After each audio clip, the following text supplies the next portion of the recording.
Bien, hermanos, ya estamos más o menos claros, ¿no es cierto?, en que pues el diezmo es un mandamiento más, así como los otros mandamientos que el Señor ha dejado estipulado.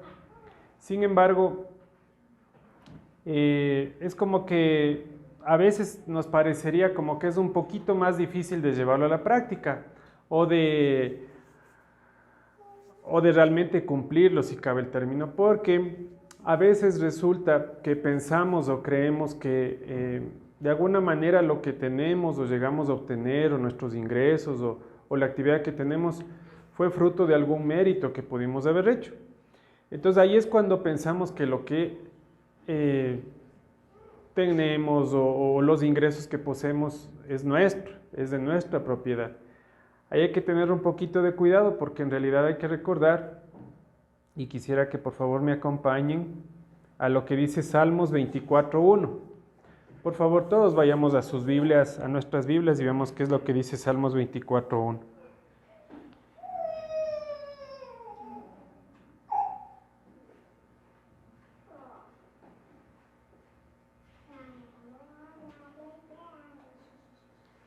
¿Quién tiene para que nos ayude con la lectura, por favor? Salmos 24:1.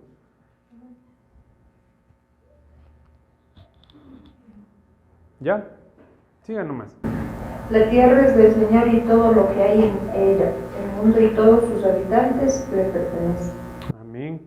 Es importante que tengamos esto en cuenta y que recordemos, porque a veces como que se nos olvida, especialmente cuando la vida nos sonríe, por ahí hemos tenido tal vez algún anhelo o escasez, y eso se va complementando por la simple misericordia del Señor.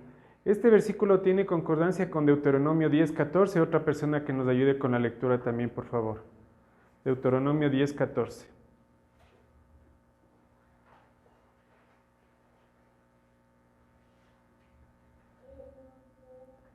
He aquí el eterno tu Dios son los cielos y los cielos que descienden, la tierra y todas las cosas que hay en ella. Amén. Si es que del Señor es todo, ¿no es cierto? Y reconocemos que es así, lo aceptamos en nuestras vidas, deberíamos estar prestos a recordar que inclusive los ingresos y la escasez también que a veces llega a nuestras vidas es porque el Señor así lo permite. Si tenemos en menor manera o en mayor manera, es por la simple misericordia del Señor. No es porque ha estado en nuestros exclusivos méritos. Obviamente esto como creyentes, ¿no? En el mundo la gente obviamente va a decir estudia más, prepárate más, fruto de lo que estás súper capacitado, vas a conseguir un mega trabajo, vas a ponerte una mega empresa. Posiblemente de algún modo esa gente les irá bien. O inclusive, como decía Carlitos también, hay gente que ha llegado a entender de que si dan el diezmo, es como que es una especie de cábala, atraen la riqueza. Yo compro el diezmo porque sé que de algún modo hay bendición, entonces yo diezmo. Hay mucha gente que ni asiste, ni se congrega, ni busca una vida de santidad, pero presentan el diezmo anónimamente. Y de algún modo, pues ahí dicen ellos que tienen compensación o tienen la bonificación del Señor, dicen ellos. Pero obviamente es el anhelar únicamente las riquezas materiales. Entonces, estos versículos que hemos visto son importantísimos que los tengamos en cuenta para poder irnos despojando de esta sensación de que lo que llega a nuestra vida es nuestro, es de nuestra autoría, es de nuestro esfuerzo, es nuestro. Yo tengo la total potestad de saber cómo lo administro y yo he de ver cómo lo hago. Entonces, si nos olvidamos de que del Señor es todo, ahí sí podemos caer en esa situación. Y esto en concordancia con lo que el Señor nos pide, ¿no? Que tengamos en cuenta que nosotros pues en este caminar que el Señor nos ha propuesto intentamos regresar a la fe original, a la fe que no fue adulterada en los tiempos luego de que vino Yeshua, en cuanto a que ya se introdujeron las religiones, asomó la religión universal y sus diferentes denominaciones, y obviamente ustedes conocen o hemos podido ir viendo que durante el tiempo lo que ha ido sucediendo es que cada quien le da una interpretación a lo que cada quien le interesa. Sin embargo, nosotros intentamos o procuramos regresar al original, o sea, a lo que cómo era la fe de nuestro Yeshua, cómo era que Él cumplía los mandamientos, qué vino a hacer, qué es lo que hay que seguir respetando y qué es lo que tal vez ya cambió. Entonces, en ese sentido, no hay que olvidarnos que obviamente siempre va a existir un lugar en el que el Señor permita que estemos sembrados o que estemos físicamente asistiendo para aprender de la palabra. También no hay que olvidarnos de las festividades que el Señor ha mandado y tampoco hay que olvidarnos de que existen necesitados, que existe gente pobre, que existen viudas, que existen desamparados. Entonces, básicamente esos son los tres grupos grandes que el Señor ha dispuesto que la parte que le corresponde a Él, o más bien dicho, la parte que nos corresponde devolverle a Él, porque siendo que Él es de todo, Él nos da el 100% de lo que podamos tener. ¿Qué nos pide? Que le devolvamos el 10%, siendo que Él es el dueño. Es como más o menos en una empresa. Digamos, usted se pone un negocio, pero se asocia con alguien. Y esa persona con la que usted se asocia es dueño del 90% de todo. Y a usted le permite estar ahí. Sin embargo, siendo el dueño de todo, le asigna una gran cantidad o le asigna una cantidad que, bueno, para muchos será mucho, para otros será poco, pero le dice, yo soy el dueño, el mayor accionista, sin embargo, solo te pido que me des el 10% de eso. Obviamente tiene una connotación espiritual mayor porque también este mandamiento nos ayuda a que no caigamos en algunas cosas como la avaricia o la codicia. ¿Ya? Entonces, entendiendo esto, quisiera comentarles brevemente que en hebreo el diezmo se le conoce con la palabra ma'aser.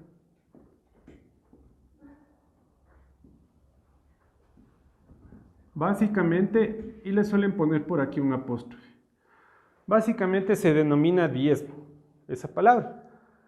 Si ustedes quieren ir al internet e investigar y poner esta palabra, porque a veces cuando se pone diezmo salen las connotaciones cristianas evangélicas que están bastante distorsionadas.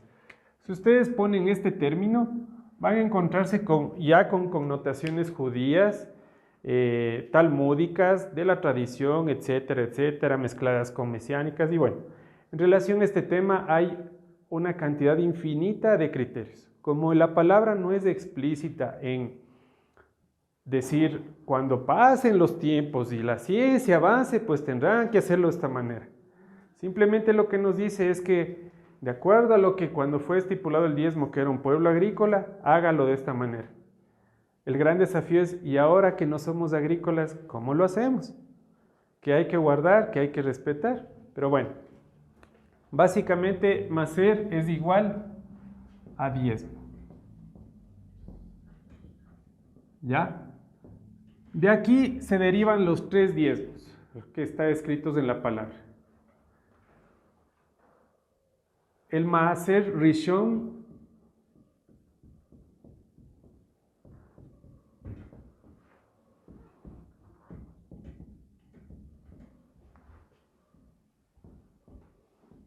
que esto es igual a primer diezmo.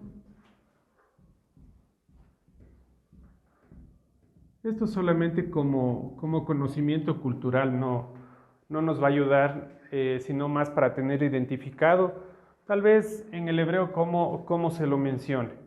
El segundo diezmo se llama Maaser Sheni,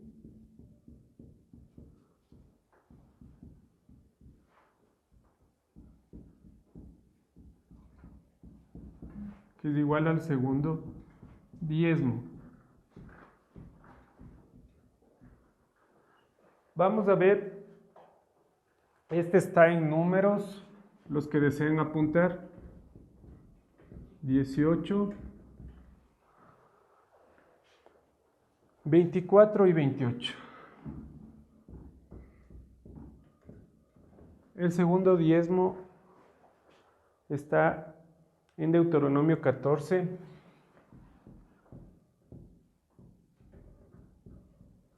22 al 23, para que no digan que me estoy inventando. Ya. Y el tercer diezmo,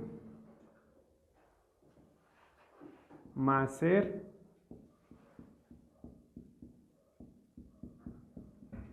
Ani. Bueno, tal vez pueda ser que por ahí la pronunciación no me acompañe, pero de lo que más o menos encontré, Hay una tilde por ahí. Ya. Esto está en Deuteronomio 14.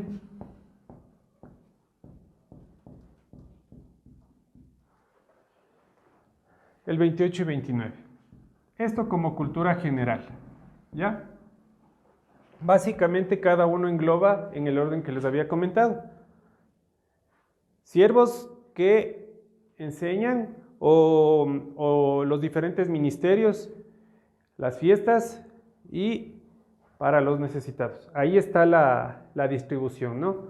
Es los 3 diezmos que la palabra nos enseña y que haciendo una especie de equilibrio entre los diferentes criterios, porque como les digo, si uno más se pone a introducirse, a tratar de buscar, más se topa con las tradiciones de los hermanos judíos que han desarrollado toda la serie de literatura, el Talmud, el Shulchan Aruch, las leyes alágicas y muchas cosas. Entonces ellos ya han empezado a añadirle un montón de cosas. Por ejemplo, una de ellas que me topé decía que, dicen un historiador que en la época de Yeshua, por lo general, entre estos dos, entre este y este, se diezmaba un 20% de los ingresos de una persona. En ejemplo, si alguien tiene un ingreso de, pongámosle un ingreso de unos $800 a nuestra moneda. Si alguien tiene un ingreso de $800, el primer diezmo será igual al $800 por el 10% que me da 80. De aquí tengo un saldo. 800 menos 80 me da 720. De estos 720 saco el segundo diezmo. Entonces 720 por 10%, 72.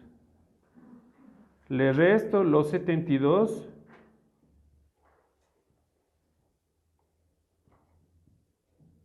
$648. Este sería mi disponible para utilizar en mis gastos.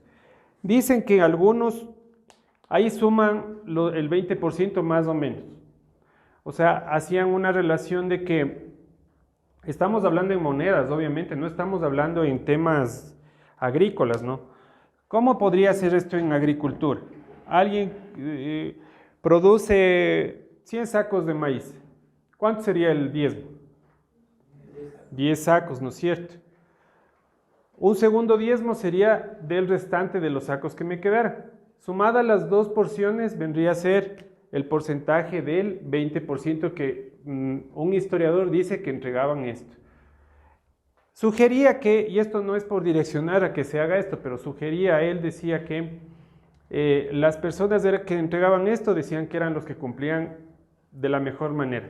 Los que cumplían con el 10%, es decir, solo con esto, lo cumplían, digamos, lo normal. Pero quienes no cumplían eran considerados avaros. Y había una especie de, inclusive decía, no sé de qué manera, no explica de qué manera se daban cuenta de que no presentaban, pero el no presentar ese diezmo ya ni siquiera podía entrar a la economía de la sociedad, porque no estaba siendo santificado. Entonces, bueno, es una situación que lo mencionan históricamente, ¿no? Pero bueno, esto solamente como datos generales. ¿Ya? Entonces, hasta aquí tenemos 3 diezmos y algo más que quería comentarles. Hemos escuchado algunas veces la palabra koinonía, ¿no es cierto? ¿Qué hemos entendido que es? ¿Quiénes han escuchado? Ya, ¿qué más? Tener cononía, por ejemplo, tengamos un tiempo de cononía, normalmente se dice así, ¿no? Parecería como que es un espacio donde vamos a hacer alguna actividad, tener comunión, y por qué no también tal vez conocer nuestras necesidades, ¿no es cierto? Se supone que todos vamos a despojar cada quien de lo que queramos y vamos a tener un espacio en donde todos estemos en comunión, ¿no es cierto? Más o menos podríamos decir que el significado de koinonía es comunión. Ahora les quiero comentar que de acuerdo a lo que vamos un poquito ya en el griego desagregando esta palabra koinonía, tiene mucha relación con la palabra que se utiliza en el hebreo para hablar de las ofrendas. Entonces fueron utilizados de una manera más bien para referirse a las necesidades de los otros. Entonces más hay que entenderle por el hecho de participar nuestras contribuciones a los otros. Eso es tener coinonía con los demás hermanos. No es tanto el, venga mi hermano, qué chévere, sonreír, compartir. Sí puede ser eso comunión, pero más se refiere que de las ofrendas que yo tenga la capacidad de dar, voy a hacer propicio el espacio para que haya esta expresión de contribuir en las necesidades de unos para con otros. Ya. Se comenta también por parte de un historiador que recordarán que en uno de los versículos en Primera de Corintios 16:2, Primera de Corintios 16:2, no sé si alguien me ayuda con la lectura, por favor. Hermano Lenin, ayúdenos con la lectura. 16:2. Cada primer día de la semana, cada uno de vosotros ponga aparte algo, según haya prosperado, guardándolo para que cuando yo llegue no se recojan, entonces ofrendan. Ya. ¿Quién escribió la carta a los Corintios? El apóstol Pablo, ¿no es cierto? Entonces Pablo está haciendo una sugerencia de que el primer día de la semana se recoja, ¿qué decía ahí? ¿Ofrendas? Una porción decía no. Una parte, algo dice, Ya. haya prosperado. Según haya prosperado. Se podría decir que según haya obtenido sus ingresos, disponga para que sea ofrendas para la congregación. Obviamente Pablo, el trabajo misionero que él hacía era ir y visitar las diferentes sinagogas de reunión en donde él iba instaurando la palabra de restauración de Yeshua. Obviamente en estos lugares de reunión, como ustedes, de manera similar a la nuestra, no todos es que gozaban de una bonanza económica, había de todo. Unos que tenían más, unos que tenían menos, unos que estaban en enfermedad, otros que no, otros que eran viudas, otros que eran huérfanos, etcétera, etcétera. Entonces, para esas personas y para el sostenimiento también de quienes llevaban la obra es que se está sugiriendo esto. Entonces, es un argumento más para cuando digan, pero ¿en qué parte del Nuevo Testamento o del pacto renovado, como lo llaman a veces, dice que hay que dar el diezmo? ¿O dónde se supone que hay que dar? Es otro argumento más para decir que el apóstol Pablo, que estaba encargado de ir a las diferentes congregaciones alrededor de Israel, él recordemos que fue enviado ¿a qué pueblo? ¿A cuál de las dos casas fue enviado? A predicar el mensaje.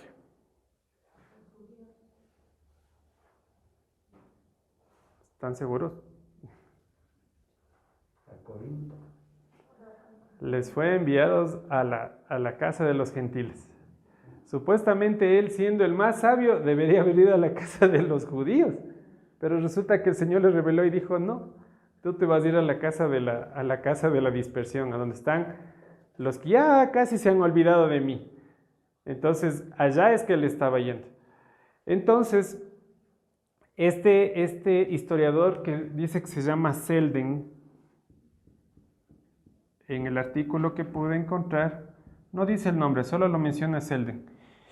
Dice que en la época de Yeshua, estos recursos que se recogían, les voy a leer nada más para no demorarme escribiendo. Dice que se recogían para la reunión que había entre los congregantes, para el mantenimiento de los líderes, para el alimento de los hermanos pobres, para la vestimenta de los hermanos pobres, para el entierro de los hermanos pobres, para las viudas, los huérfanos, personas esclavizadas en las minas, prisioneros y desterrados a las islas. Aquí se menciona también que se piensa que el apóstol Juan, que fue en los últimos tiempos enviado a la isla de Patmos, donde escribió Apocalipsis, también fue partícipe de este tipo de sustento. Entonces, bueno, es algo que quería comentarles de que sí hay evidencia de que en el Nuevo Testamento también se habla de que se sigue sosteniendo a todos estos tres grupos. Muy bien. Pues bien, ahora vamos a ir ya con la parte netamente práctica de cómo podríamos nosotros en nuestra vida diaria el calcular cómo más o menos la sugerencia que hemos ideado. Esto no está escrito en ningún lado, como les vuelvo y les repito, del análisis que hemos realizado de los diferentes expositores que hay, hemos llegado a esta conclusión. Voy a dejarle, voy a dejarle ahí para que no se olvide. ¿Ya apuntaron esto tal vez? Bueno, voy a darle para hacer un poquito más despacio. Luego les puedo dar de nuevo.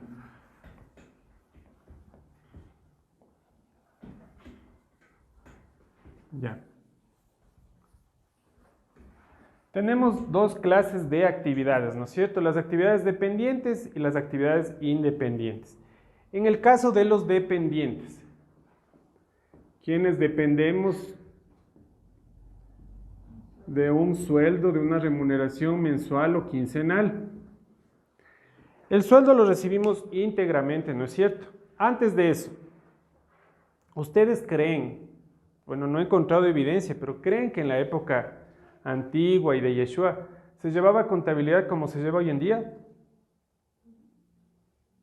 ¿Qué dice? Hay un pasaje donde dice que inclusive el que le vendió a Jesús,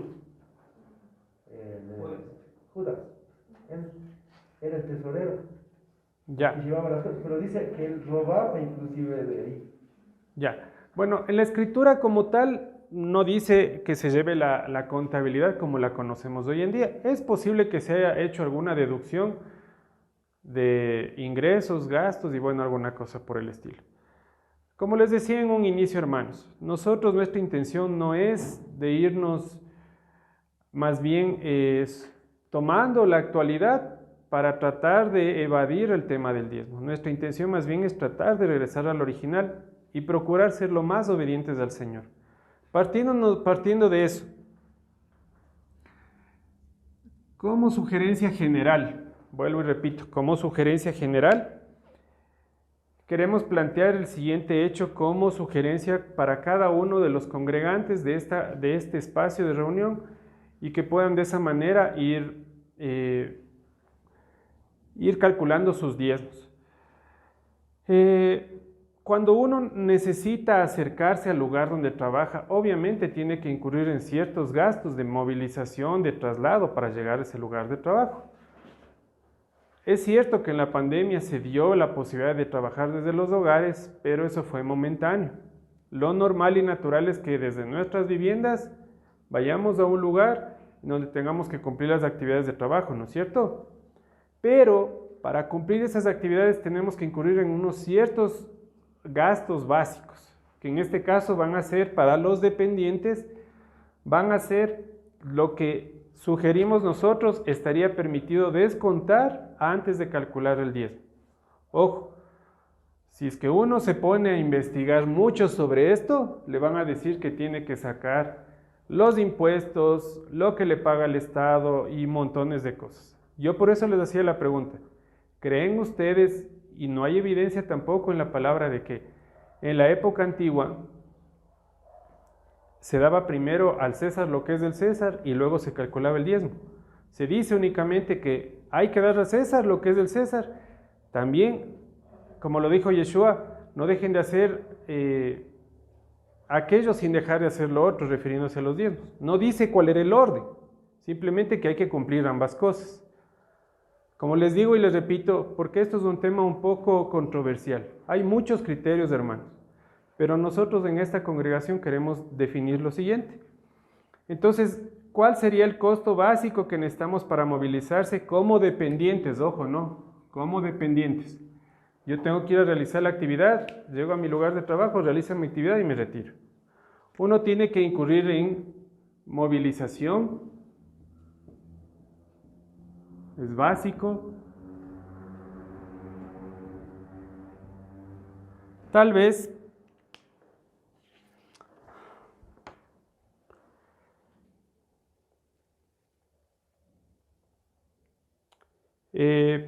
se podría decir también que si es que yo como o si yo me alimento, por ejemplo, cerca del lugar de trabajo, porque por ejemplo en una ciudad grande como Quito tienen opción de regresar a la casa a comer. No, no es cierto, tienen que quedarse a comer. ¿Perdón? Bueno, aquí ya se está volviendo similar. Para quienes viven un poquito más lejos, como el caso de la hermana Sandrita, bien difícil que regrese a la casa y que en el tiempo que le dan vaya, coma, regrese. Y eso más deje limpiando la cocina, todo lindo, no avanza. Entonces podría ser la alimentación,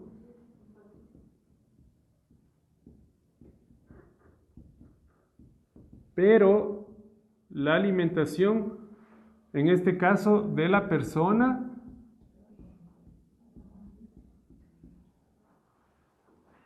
por la distancia a su hogar.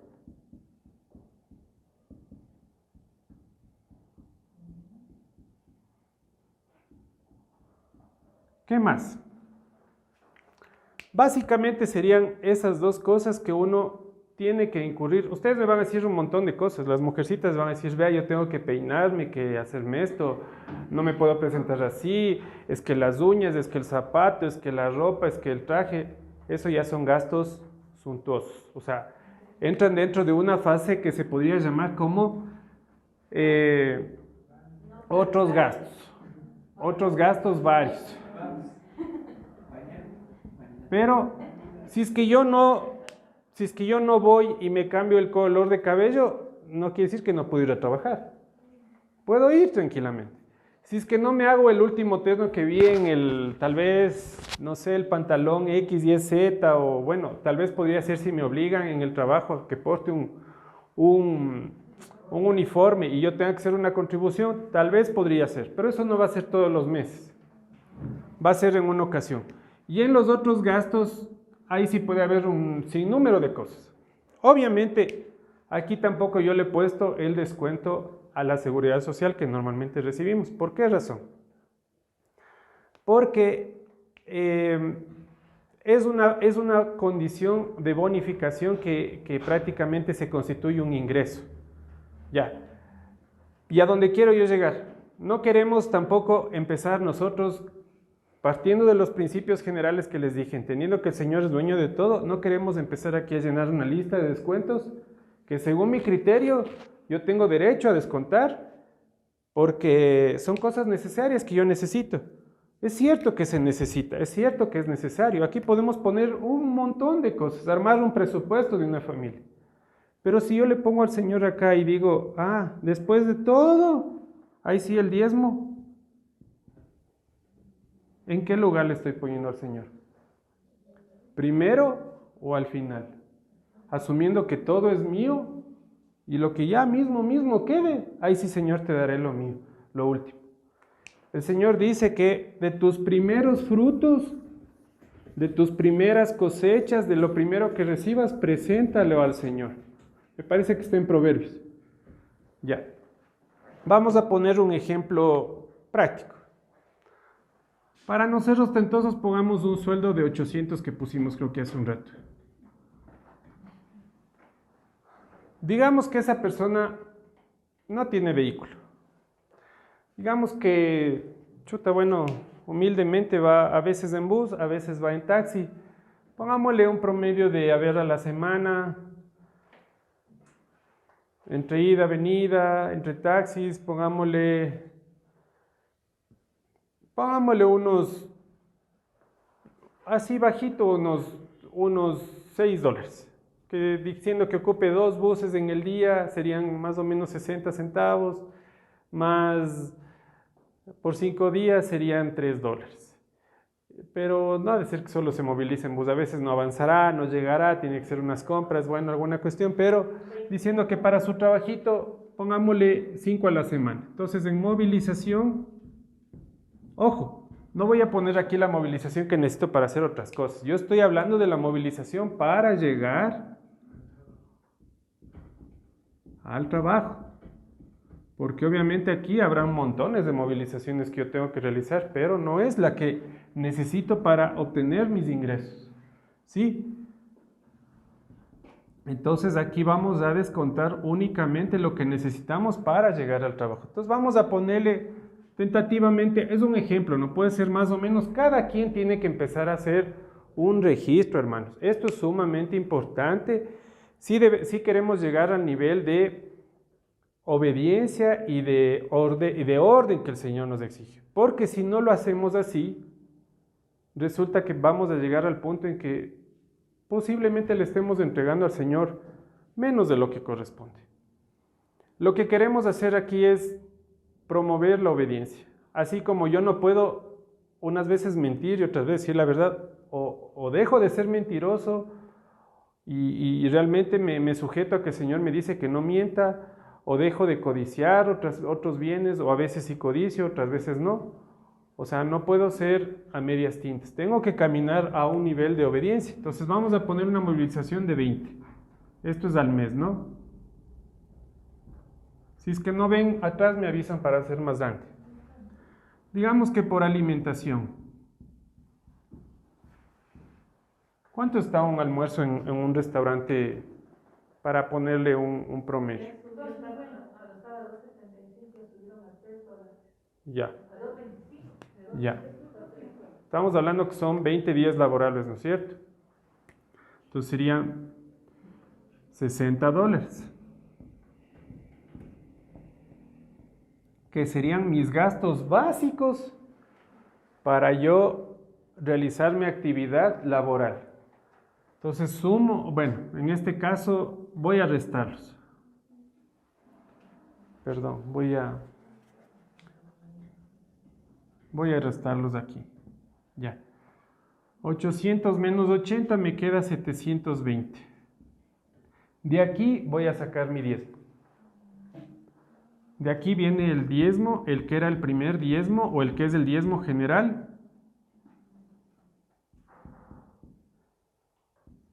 Que sería el 10%,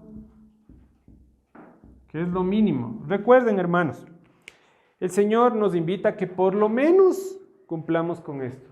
No es el tope. Si es que alguien tiene la posibilidad de ofrendar más o de diezmar más, está perfecto hacerlo. Esto es lo mínimo. Esto es con lo que cumplimos. Entonces, aquí estaríamos hablando de $72. ¿Ya? Entonces, de mis 720 que tenía restando los dos gastos grandes o generales que es para realizar mi actividad, menos $72, me quedan. Que eso sí sería para todos mis demás gastos, para todos mis demás gastos.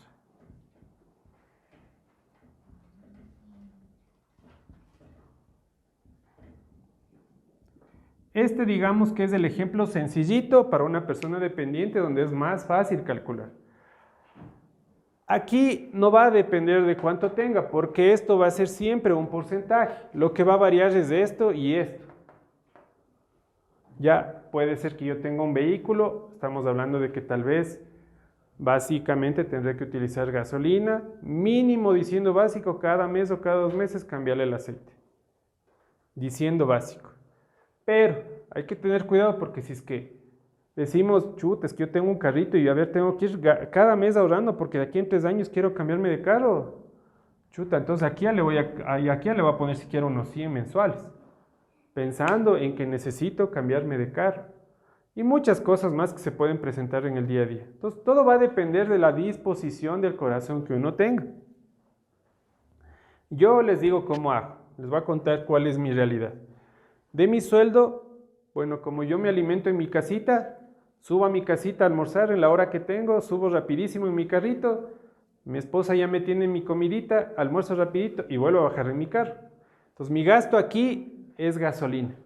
No gasto aquí porque como en la casa, es decir, este dinero ingresa directamente a las compras de mi familia. Entonces yo ya no puedo deducir porque ya no estoy ocupando solo para mí, estoy ocupando para toda mi familia. Entonces esto de aquí ya viene a ser dentro de todos los gastos. Entonces el rubro de acá simplemente se incrementa. Porque yo aquí, a lo mucho que suelo ponerle es del aceite. Pero si ya tengo otro gasto de alguna cosa del carro de mantenimiento, obviamente tengo que sacar de acá. Yo he dispuesto así mi corazón. Entonces, esto es básicamente el criterio, la sugerencia que queremos dar para los hermanos que son en relación de dependencia. No sé si hay alguna inquietud o pregunta. ¿Algún rubro que consideren que tal vez debería incrementarse aquí como gasto sumamente necesario para realizar mi actividad? Bueno. ¿Sí?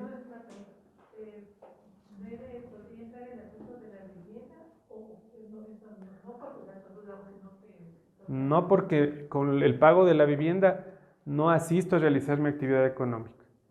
Eso tiene que venir acá, a los otros gastos. Obviamente todos necesitamos vivir, o un techo, o en algún lado, o si yo tengo que pagar un crédito de una casa, lo que sea, pero eso ya tendría que venir de los otros gastos. Porque, a no ser que, bueno, pero eso ya viene a ser una persona independiente. Una persona independiente obviamente tal vez ya tiene que incurrir en otro tipo de gastos y es un poco más complicado el cálculo. Pero bueno, quería empezar por la parte fácil, que es lo de los dependientes. No sé si está claro hasta aquí. Ya, esto aplica para los hermanos que son dependientes, que tienen un ingreso mensual. Eso no va, a mayor sueldo obviamente puede ser que el porcentaje se incremente, siempre va a ser. Una pregunta, el mismo con los dependientes. ¿Qué con la declaración del César? Por ejemplo, el SRI. Pero el SRI es después. Igual, de ahí también de eso todavía se paga impuesto a la renta. Claro. Todo eso. Claro. Entonces, ¿es antes o después de deducir eso del diezmo? Para mí es después. Después de deducir. Para mí. O sea, si usted me pregunta, para mí después. Porque, si bien es cierto, nos descuentan en el mismo rol de pagos automáticamente, pero yo eso le digo, yo de lo que hemos investigado y de los criterios que refieren los hermanos que están un poco más introducidos en esto, sugieren que consideremos esto. Porque ahora, yo le pago mi caso cuando yo era empleado público, supuestamente ganábamos como 2.800, pero en la realidad se cogía unos 2.200, porque si iba en el IES, si iba luego a la final en el puesto. Claro, pero es que yo no le digo que considere los 2.800, pues. Yo lo que le digo es que si es que usted, esto es en el, digamos, en el sueldo, en la nómina ya, esto es la nómina. Pero usted no cuenta con los 2.800 de su bolsillo. De aquí le quitan el IES, que es el 11.45%, que será, no sé, unos 290, y le quitan el impuesto a la renta. O sea, si es que usted me dice, mi hermano, si es que yo pudiera evitar esto y darle más a la obra del Señor, yo lo haría. Pero como esto ya me viene descontado, o sea, el impuesto a la renta, ¿qué será? No sé, pongámosle que sea 100. Serían 390, más o menos así por unos 2.500. Esto es lo que tengo en mi cuenta. O sea, esto es con lo que yo cuento, ¿no es cierto? Yo no puedo hacer cuenta de esto porque no tengo, pues, o sea, por más que quisiera decir, me hago el loco, pero no puedo, o sea, no llega. Yo le estoy hablando de que aquí, de partir de aquí. O sea, en la pregunta que usted me hace es cierto. De acuerdo a cómo funciona nuestra legislación, ya nos hacen el descuento de esto. Entonces, a nuestra cuenta ya llega neto esto. De aquí es lo que yo le digo. Si ya me han descontado esto, que es bastante, no me voy a poner aquí a descontar y que quede, no sé, ahí le doy, señor, unos $5 porque la verdad no me avanza más. Hablando de que es un ingreso súper importante, ¿no? Entonces, si el Señor me ha dado la posibilidad de tener un ingreso importante con esto, en la época de Jesús, ¿qué sería? 10% de los 2.800. Así no tengas nada. Así tengas miles de gastos. Así se hubiera aplicado. Como les decía, si es que yo cultivo y cosecho 10 sacos de choclo, yo pienso, no dice la escritura, pero no creo que los hermanos de allá en esa época, a ver, no, aquí utilicé 10 sacos de semilla, le tuve que pagar al hermano no sé qué, tengo que descontar 30 sacos y de ahí pues, yo pienso que no era así. Pienso yo que no era así. No dice la escritura, por eso les decía, ¿alguien conoce o ha escuchado de que se lleve la contabilidad así como antes? Pienso que no. Sin embargo, en el ejemplo y la pregunta del hermano estaríamos hablando del neto con el que yo cuento en mi cuenta, que es lo que yo puedo disponer, porque los otros valores no son míos, no llegan a mi cuenta. Entonces yo mal haría en decir, voy a calcular el diezmo a no ser que yo quisiera realmente. Eso les digo, queda libertad, no está mal, pero lo lógico, de acuerdo a nuestra realidad, sería esto. Si usted quiere calcular de aquí y decir, Señor, no importa, tal vez, por ejemplo, hemos visto casos o deben haber casos de personas solteras.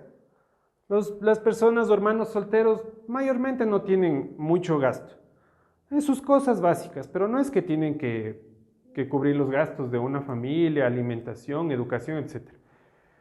Posiblemente ellos tengan la posibilidad de hacer esto. Decir, sí, mi nómina es tanto, yo le aplico de ahí el 10% y doy para la obra del Señor. A pesar de que sé que esto no llega a mi cuenta. Sí, puedes, está bien, o sea, el Señor será quien a la final venga y nos diga, siervo fiel, en lo poco me fuiste fiel, por eso te di más, y bueno, y verá al final nuestro corazón. Lo que pretendemos acá es buscar criterios, medios lógicos apegados a la realidad, pero sin tampoco querernos apoderar de todo lo que el Señor, o disponer de la totalidad de lo que el Señor nos da.